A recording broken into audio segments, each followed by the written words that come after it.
శ్రమశక్తి భవన్ న్యూఢిల్లీ.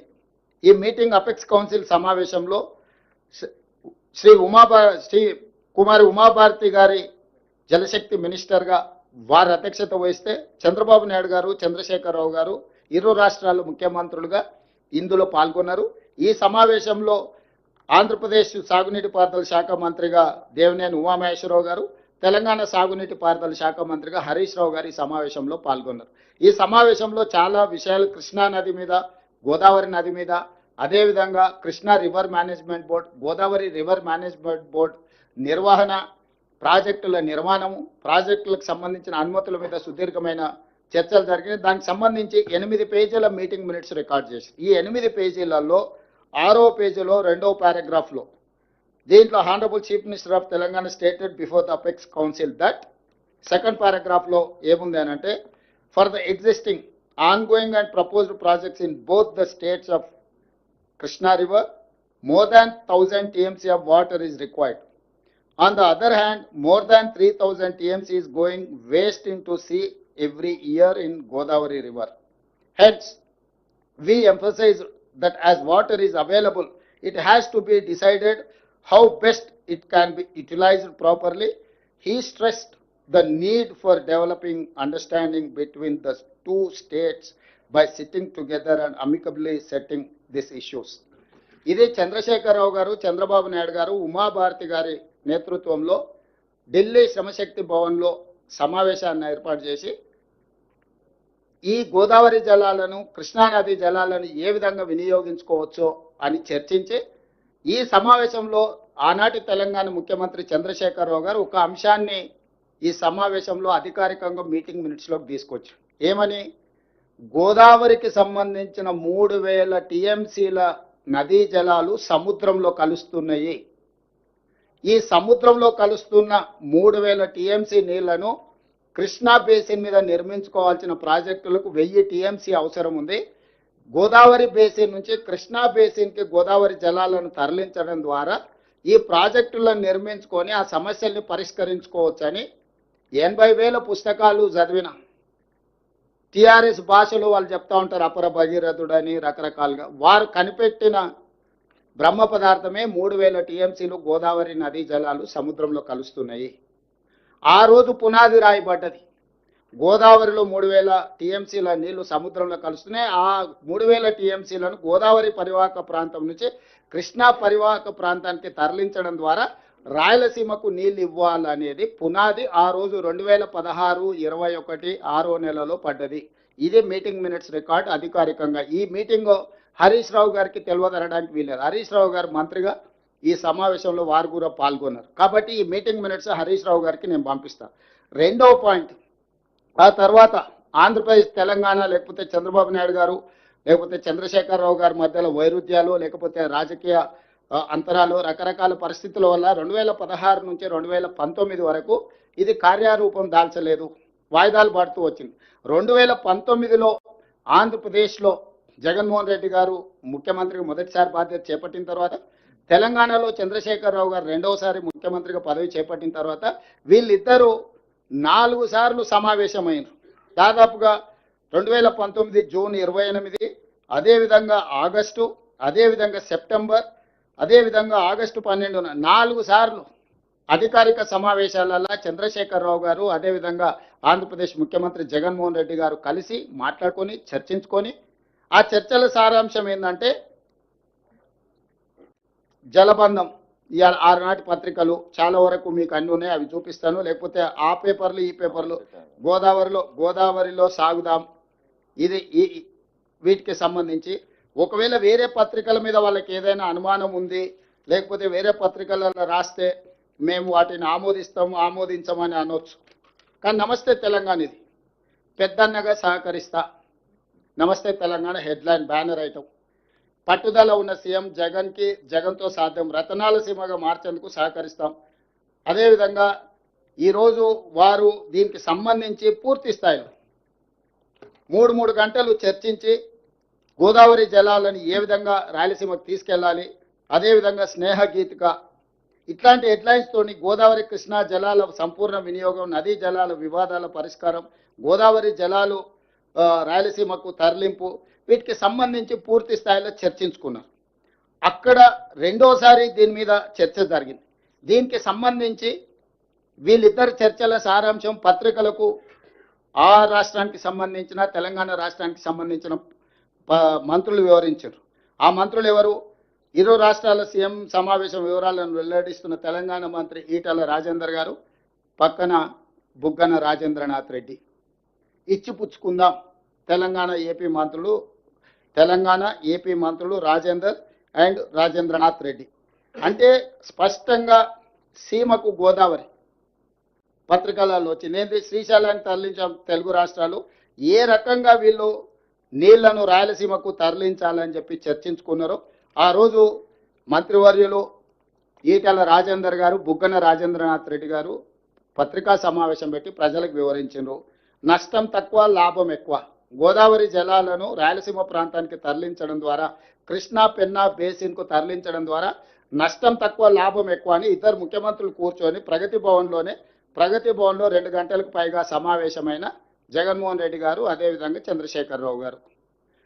తెలంగాణ నడిగడ్డ ప్రగతి భవన్లో ఆంధ్రప్రదేశ్ ముఖ్యమంత్రి, తెలంగాణ ముఖ్యమంత్రి కూర్చొని గోదావరి జలాలను రాయలసీమ పెన్నా ప్రాంతానికి, కృష్ణా బేసిన్కు తరలించాలని, అదేవిధంగా నిధులు ఇవ్వాల్సిందిగా కేంద్రాన్ని కోరదాం, పుచ్చుకునే ధోరణితో ముందుకెళ్దాం. అంటే ఒకవేళ డబ్బులు కేంద్ర ప్రభుత్వాన్ని అడుగుదాం, ఇవ్వకపోతే మనమే సొంతంగా కట్టుకుందాం అని చెప్పి వాళ్ళిద్దరు కలిసి మాట్లాడుకొని ముందుకెళ్ళిండ్రు. తక్కువ నష్టం, ఎక్కువ భూసేకరణతో గోదావరి కృష్ణ నదుల అనుసంధానం. సో ఈ రకంగా ఈరోజు ఇంత స్పష్టంగా రాయలసీమను రతనాల సీమగా మారుస్తా, ఇవన్నీ కూడా చంద్రశేఖరరావు గారు స్వయంగా మాట్లాడిన మాటలు. ఇప్పుడు నేను తెలంగాణ ప్రజలకు వివరించదలుచుకున్నా. 2016లో చంద్రబాబు నాయుడు గారు, చంద్రశేఖరరావు గారు కేంద్ర ప్రభుత్వం ఏర్పాటు చేసిన అపెక్స్ కౌన్సిల్ సమావేశంలో స్పష్టంగా గోదావరి నదిలో 3000 టీఎంసీల నీళ్లు సముద్రంలో కలుస్తున్నాయి, వాటిని రాయలసీమ ప్రాంతానికి సంబంధించిన కృష్ణా పెన్నా బేసిన్కు తరలించడం ద్వారా కరువు ప్రాంతాలను సస్యశ్యామలం చేస్తామని ఆ రోజు అక్కడ మాట్లాడినరు. దాన్ని ముందుకు తీసుకెళ్లాలని చంద్రశేఖరరావు గారే మొట్టమొదట ప్రతిపాదించింది. ఈ రోజు ఏదైతే గోదావరి బంకంచెర్ల ఆంధ్రప్రదేశ్ చంద్రబాబు నాయుడు గారు మొదలు పెట్టినరో, 2016లో చంద్రశేఖరరావు గారు, చంద్రబాబు నాయుడు గారు మాట్లాడుకున్న ప్రాతిపదికనే ఈ రోజు వాళ్ళ ప్రాజెక్టును ముందుకు తీసుకెళ్ళి 2019లో జగన్మోహన్ రెడ్డి గారు, చంద్రశేఖరరావు గారు పూర్తి స్థాయిలో మాట్లాడుకొని ప్రాజెక్టు డిపిఆర్లు అన్ని రెడీ చేసి పెద్దన్నగా సహకరిస్తాను చంద్రశేఖరరావు గారు చెప్పడమే కాకుండా, రాయలసీమ పర్యటన సందర్భంగా శ్రీమతి రోజా గారి ఇంటి దగ్గర ఏం మాట్లాడినరో, ఇప్పుడు వారు వివిధ సందర్భాలలో ఏం మాట్లాడినరో మీకు చూపించిన. ఇప్పుడు వారు ఇంత స్పష్టంగా గోదావరి జలాలను రాయలసీమకు సంబంధించిన కృష్ణా బేసిన్, పెన్నా బేసిన్కు తరలించడం ద్వారా రాయలసీమను రతనాల సీమలుగా చేస్తా అని చెప్పిన తర్వాత బేసిన్లు లేవు, భేషజాలు లేవు, మేము కలిసి పనిచేస్తాం, కలిసి ముందుకు సాగుతాం, సమర్థుడైన యువకుడు ఆంధ్రప్రదేశ్ ముఖ్యమంత్రిగా జగన్మోహన్ రెడ్డి గారు ఉన్నారు, నేను పెద్దనగా పూర్తిగా సహకరిస్తానని చంద్రశేఖరరావు గారు చెప్పిండ్రు. నేను ఇప్పుడు మీడియా మిత్రుల ద్వారా బీఆర్ఎస్ నాయకులను అడుగుతున్నా, చంద్రశేఖరరావు గారిని అడుగుతున్నా, మీరు ఇంత విస్పష్టంగా 2016లో 2019లో వివిధ సందర్భాలలో శాసనసభలో, బహిరంగ సభలలో స్పష్టంగా గోదావరి జలాలను రాయలసీమ అదేవిధంగా పెన్నా ప్రాంతానికి తరలించడానికి ఆమోదించి ప్రాజెక్టును ప్రారంభించడానికి అవకాశం కల్పించి ప్రోత్సహించిన మీరు ఈరోజు ఆ ప్రాజెక్టును మొదలు పెడతామని ఆంధ్రప్రదేశ్ చంద్రబాబు నాయుడు గారు అన్న మరుక్షణం నేను పెద్దలు ఉత్తమ్ కుమార్ రెడ్డి గారు ఢిల్లీకి వెళ్ళి జలశక్తి మినిస్టర్ సిఆర్ పాటిల్ గారికి ఫిర్యాదు చేసినాం, ఆర్థిక మంత్రి గారి దృష్టికి తీసుకెళ్లినాం, గోదావరి రివర్ మేనేజ్మెంట్ బోర్డుకు అఫీషియల్గా నేను ఈ మధ్యకాలంలో మన జలసౌదాకు ఉద్యోగస్తులకు వాళ్ళకు నియామక పత్రాలు అందజేసినప్పుడు డైరెక్ట్గా అక్కడికి వెళ్ళి గోదావరి రివర్ మేనేజ్మెంట్ బోర్డు దగ్గర పోయి నేను ముఖ్యమంత్రిగా, అదేవిధంగా మా మంత్రి అధికారులను తీసుకెళ్లి గోదావరి రివర్ మేనేజ్మెంట్ బోర్డు అధికారులను కలిసి ఆంధ్రప్రదేశ్ ప్రభుత్వము, ఆంధ్రప్రదేశ్ ముఖ్యమంత్రి చంద్రబాబు నాయుడు గారు గోదావరి జలాలను బంకంచెర్ల వరకు తరలించడానికి 200 టీఎంసీల ప్రాజెక్టును ప్రణాళిక చేసిండు. పరోక్షంగా ఇంకొక 100 టీఎంసీలు, ఇది 200 టీఎంసీల ప్రాజెక్టు కాదు, ఇది 300 టీఎంసీల ప్రాజెక్టు. 300 టీఎంసీలకు సివిల్ వర్కులన్నీ కంప్లీట్ చేస్తుండు, పంపులు మాత్రం ఇనీషియల్గా 200 పెడుతుండు, తర్వాత ఇంకొక 100 టీఎంసీలకు కూడా అన్ని రెడీగా చేసుకున్నాడు. అంటే ఎప్పుడైనా పంపులు తీసుకొచ్చి ఫిట్ చేసుకోవచ్చు. సో కాలువలు కానీ, లేకపోతే టన్నెల్స్ కానీ, లేకపోతే రిజర్వాయర్లు కానీ, 300 టీఎంసీలకు సంబంధించిన ప్రణాళికలు సిద్ధం చేసుకొని ఈ వరద జలాలను లిఫ్ట్ చేసే కాడ ఇప్పుడు 200 టీఎంసీలను మాత్రమే లిఫ్ట్ చేయడానికి అవసరమైన పంప్ సెట్లు పెట్టుకుంటున్నాడు. ఇది 200 టీఎంసీల ప్రాజెక్టు కాదు, ఇది 300 టీఎంసీల ప్రాజెక్టు. ఆనాడు చంద్రశేఖరరావు గారు 400 టీఎంసీలకు ప్రతిపాదన ఇచ్చిండు. 400 టీఎంసీలు తరలిస్తే 100 రోజుల్లో రోజుకు 4 టీఎంసీలు తరలిస్తే 400 టీఎంసీలు వస్తే 400 టీఎంసీలు వస్తే కృష్ణా బేసిన్లో ఉన్న రాయలసీమకు అదేవిధంగా పెన్నా బేసిన్లో ఉన్న నెల్లూరు ప్రకాశం ప్రాంతాలకు కూడా నీళ్లు తరలించవచ్చు, ఆ ప్రాంతం బాగుపడుతుంది, పంటలు పండుతాయని చంద్రశేఖరరావు గారు వారికి సూచన చేసిండు. ఏ కారణాల చేతనో చంద్రబాబు నాయుడు గారు మొదటి విడతగా 200 టీఎంసీలు, మళ్ళీ విడతగా 300 టీఎంసీలు, ఇంకొక 100 టీఎంసీలు కూడా ఈ విధంగానే ఊరుకుంటే మళ్ళొకసారి చంద్రశేఖరరావు గారు వారికి ఇక కానియండి అని చెప్పిండనంటే 400 తీసుకుపోయినా ఆశ్చర్యం లేదు. ఈరోజు అందుకే మేము రోడ్డు మీద పడి ఆగి చేయదలుచుకోలే. ఎందుకంటే మేము బాధ్యతతో ఉన్నాం, బాధ్యతతో కూడుకున్న విధానాలని ఆచరించాలనుకున్నాం. అందుకే ఈ ప్రాజెక్టు ప్రతిపాదన జరిగిన ఎంబడే చంద్రబాబు నాయుడు గారు అక్కడి శాసనసభలో మాట్లాడిన ఎంబడే నేను ఉత్తమ్ కుమార్ రెడ్డి గారు వెళ్ళి స్పష్టంగా గోదావరి రివర్ మేనేజ్మెంట్ బోర్డుకి మేమే సొంతంగా వెళ్ళి ఫిర్యాదు చేసినాం. గోదావరి రివర్ మేనేజ్మెంట్ బోర్డు తర్వాత జలశక్తి మంత్రి దగ్గరకు వచ్చి ఫిర్యాదు చేసినాం. అదేవిధంగా ఆర్థిక మంత్రి గారికి వేరే సందర్భంలో కలిసినప్పుడు ఈ అంశాలను ప్రస్తావించడం, ఎందుకంటే కేంద్ర ప్రభుత్వం ఆర్థిక సహాయం అందించబోతుంది. అదేవిధంగా వివిధ బ్యాంకుల నుంచి ఎఫ్ఆర్బిఎం పరిధిలో కాకుండా అవుట్ ఆఫ్ ఎఫ్ఆర్బిఎంలో లోన్లు ఇవ్వడానికి ఏదో ప్రయత్నాలు చేస్తున్నారని పత్రికల్లో వస్తున్నాయని మేము చదివినాం అని ఓరల్గా చెప్పడమే కాకుండా సంబంధిత శాఖ మంత్రి జలశక్తి మంత్రి గారికి లేఖ రాయడం కూడా జరిగింది, అధికారికంగా ఈ వివరాలన్నీ పెట్టి. జలశక్తి మంత్రి గారు కూడా మాకు వెనక్కి స్పష్టంగా లేఖ రాసిండు. ఇంతవరకు వాళ్ళు మాకు ప్రాజెక్టు రిపోర్టే ఇవ్వలేదు, ప్రాజెక్టు రిపోర్టు మీ అభ్యంతరాలను పరిగణలోకి తీసుకోకుండా అనుమతి ఇచ్చే సమస్యనే లేదు, ఏ రకంగా కూడా ఇంతవరకు మా దృష్టిలో లేదు, మేము ఖచ్చితంగా చర్యలు తీసుకుంటాం. సిఆర్ పాటిల్ గారు మళ్ళీ ఉత్తమ్ కుమార్ రెడ్డి గారికి లేఖ రాయడం జరిగింది. ఈరోజు ప్రభుత్వం ఎక్కడే నిర్లక్ష్యం వహించలేదు. ప్రభుత్వము రాజ్యాంగబద్ధ సంస్థలు కేంద్ర ప్రభుత్వానికి అన్ని రకాలుగా ఫిర్యాదులు చేయడం, అధికారికంగా లేఖలు చేయడం, కలవడము, పోవడము, రావడము, అన్ని విషయాలను క్షుణ్ణంగా బాధ్యతాయుతంగా మేము ముందుకు తీసుకువెళ్తున్నాము.